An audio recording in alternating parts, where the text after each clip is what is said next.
Hi, everyone. Professor Sackett-Taylor here. As we are now rounding out week 4 of our summer semester, I wanted to talk to you directly and give you some guidance looking forward to weeks at week 6, which is our final project week. So I'm going to share my screen with you so I can show you how to access these things. So when you are on our Plato homepage, you're going to navigate to week 6, project week. And the instructions about the project are here under assignment guidelines. So just as a reminder, StoryCorps was a project started by National Public Radio, and the mission is to preserve and share humanity's stories in order to build connections between people and create a more just and compassionate world.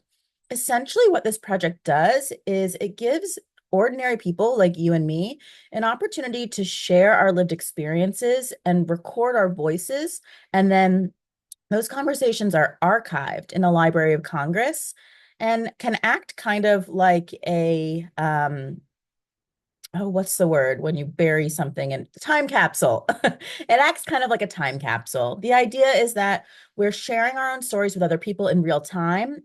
You can access the StoryCorps archive now and listen to other people's stories.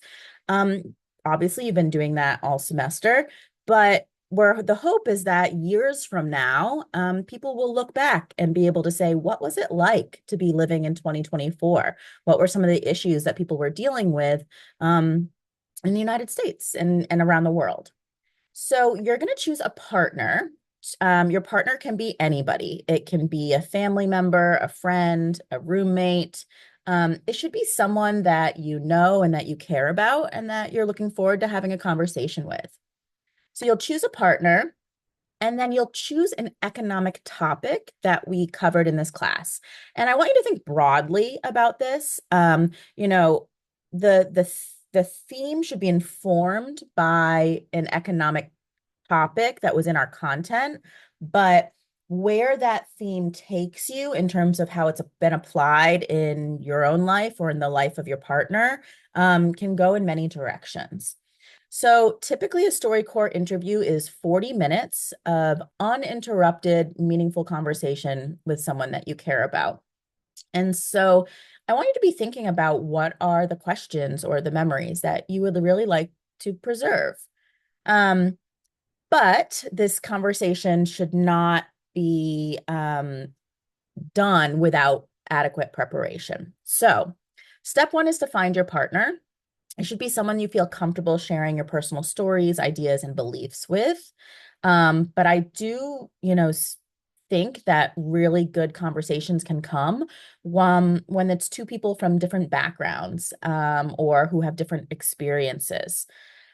Then you're going to choose a general economic topic. I have listed topics here that we have talked about in this class, but if you think that there's another topic that's relevant, you can email me and run it by me before you start your project. But we're talking about things like incentives, opportunity cost, trade, price control regulations like minimum wage or rent control, taxes, externalities, and the way we use public goods. And where we're going this week, business costs, profit maximization, and different market structures like monopoly, oligopolistic competition. Say that 3 times fast. Then I suggest that you go to the StoryCorps archive for inspiration. Listen to how the conversations sound. Listen for tone, timing, framework. I've linked to the archive directly for you in this project week so that you have easy access to it. Then, once you know your topic and you've identified your partner and they've agreed to this conversation, you're going to prepare some questions that will guide the conversation. Now, I don't want you to write out these questions like a script. This is not a script that you're reading from. This is just a guide so that you kind of know the direction of the conversation, where you want to start, where you want to end, and the points you want to hit in between. So, along the way in the actual conversation, if you end up down a rabbit hole or down a little path, you can use this guided set of questions to bring you back on topic, Or if you think that that path is fruitful and that it's a really meaningful portion of the conversation, then just go with it. Um, Sometimes also, if you're not getting like really open, robust responses from your partner, you can use tactics like, saying things like, tell me more, or, um, I'd like to know more about that, or something along those lines. So you want to keep your questions open-ended, try to avoid yes or no questions, and start with warm-up questions that are not hard-hitting. So just introducing yourselves, where you're from, what brought you to this conversation, things like that. Ideally, you would have this conversation in person. But if you need to have it over the phone, I would suggest Zoom so that there's a video feature. I think that we get a lot in conversation from body language cues, facial expressions. So ideally, you'd be looking the person in the face as you're having conversation with them. Be yourself. You can laugh, you can cry, like full emotion is welcome here. And be curious and open. So, what you're going to do in order to record this conversation is you can do one of two things. If you're having the conversation in person, I suggest using the StoryCorps smartphone app to record your conversation. If you're having a conversation on Zoom, you might use the web browser version of the recorder. So, the assignment guidelines. The assignment is due Friday, August 16th.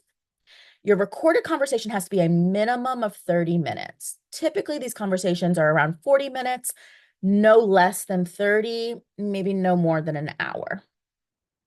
You're going to hand in 3 pieces of evidence as the background for your conversation. So, first, you're going to give me that list of questions that you prepped to guide the conversation. Remember, it's not a script. Second, you're going to create an annotated bibliography of at least 3 professional or academic sources on your topic. So I want this to be an informed conversation, right? So I need you to do a little bit of research about your topic, get some data. You could look at academic papers, you could look at chapters from books, you could look at respected media outlets, you could look at government websites. But you need to have an informed conversation about the economic topic of your choice. I'm going to talk a little bit in a second in more detail about what an annotated bibliography is. And then you're going to provide me the link to the StoryCorps archive where I can find your conversation so I can listen to it. All right, so let's break this down and talk about some of the pieces. So what is an annotated bibliography? An annotated bibliography is where you cite your source, but then you write about that source in a way that helps to inform why it's relevant and useful for the purpose that you're using it for. So, for example, you usually start with a summary. What was this about? What topics were covered? You might want to paraphrase some of the things that were actually said or written in the article. Then you're going to assess the source, evaluate it. How useful is it? How does it compare to your other sources? Do you think the information is reliable? Is there any bias in the information? And what is your goal in using the source? How is it going to inform your conversation? And finally, a short period of reflection. So once you've summarized and assessed it, how does it fit into the overall goals of your research? How are you going to use this as a source for this project? Has it changed your thinking about where you were going to go with this conversation before you read this piece of information and after? So I've provided some helpful examples for you. I've been doing this StoryCorps project for a number of years now in my in-person and online classes, and I've provided 2 examples that I think are really good examples of how this project can be done. The first, Johnston, is a conversation between 2 of my students, Jenna and Zaya, and both of them want to be teachers. And so they were going to tackle the topic of unemployment, but specifically in the state of Massachusetts and nationwide, the teacher shortage. What are the economic impacts of a teacher shortage, and what are the economic causes of a teacher shortage? So you'll see here, they've listed the set of questions that they're going to use to guide their conversation. And then they've annotated their bibliography. So they're using a couple different sources. First, they went to the Bureau of Labor Statistics to get some actual data about high school teachers and the occupational outlook for that industry. They've reflected here on why it's relevant and what information they're going to use to inform the conversation. There's the second one that they use is a chapter from a book all about unemployment insurance and how that works and how that might create different incentives for people who are unemployed.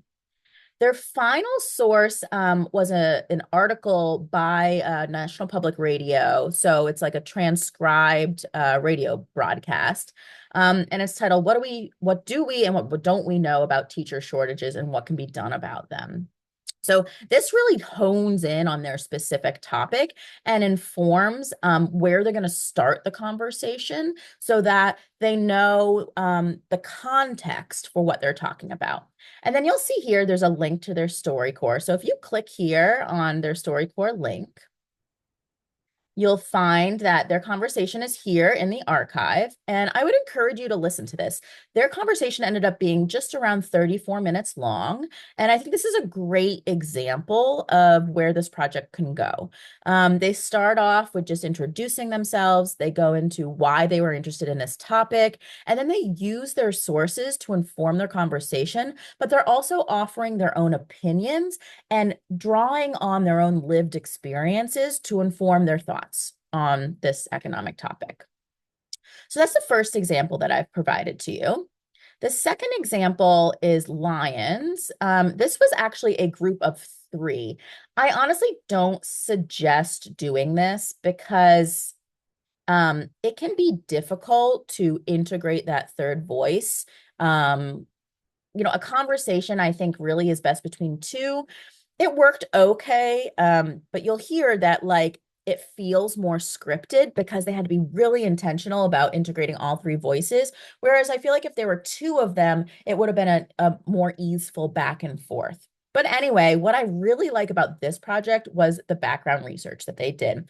They went beyond the minimum of 3 sources here. Again, the minimum is the requirement, but you can always do more if you think it's going to help make your project better. So in their bibliography, they use primarily academic sources. So I could tell that they were using Google Scholar or potentially the library. Their topic was minimum wage laws and what kind of the history of minimum wage laws are, where we stand now. And then they weighed in on a very important and relevant debate about whether or not we should raise the federal minimum wage. So they talk about, they have one journal article from the Journal of Political Economy about how the minimum wage supports the lower middle class. They have another article about, the evidence of the effects specifically on the United States. And then they talk about, I like this part. They drew on a journal article from child development perspectives and how higher minimum wage actually affects children's well-being. And you'll hear that in their conversation. So they have, I think, 6 sources, and then they've outlined their questions kind of in bullet point form to say, these are the things we really want to talk about. And you'll hear that each of the 3 of them kind of take turns being lead in making sure they draw back on the guided questions. The link here, they were right. They gave me a warning that their audio wasn't the best. And I think, again, it was because there were 3 of them. So there's one speaker that you can kind of tell was closest to the microphone, and then the others not so much. And so that's, again, where I think maybe 2 people with with the cell phone directly in between them are going to capture audio a little bit better because everyone can be equidistant to it. But you do want to pay attention to the quality of your audio when you're recording. So I encourage you to look through these 2 examples as things, to strive towards. I think these are 2 really good examples of this project. So again, I've linked here to the archive. If you have any further questions about how to develop this project, whether your topic is appropriate, questions about research sources, or if you need help finding sources, please reach out to me. I will be happy to help support you in producing the highest quality project you can. I'm really excited to learn about your research, hear a little bit more about your personal lived experiences and how it relates to the economic content that we're covering in this class. So, this again is the focus of week 6, but there's nothing saying you can't get started now. As we jump into week 5 next week, we do have 3 chapters of work. So it's a heavy workload. So I understand if you want to hold off on starting the project, but maybe you just start thinking about your topic or finding that person you want to have this conversation with and telling them about the project. Start there. Week 6 will be completely dedicated to the project. So we have some time. Again, the deadline for this is August 16th. And any questions that you have that come up between now and then, you can direct them to me via email, or schedule a Zoom phone call or Zoom with me like this. All right, everyone. I look forward to hearing your conversations. Have a good one.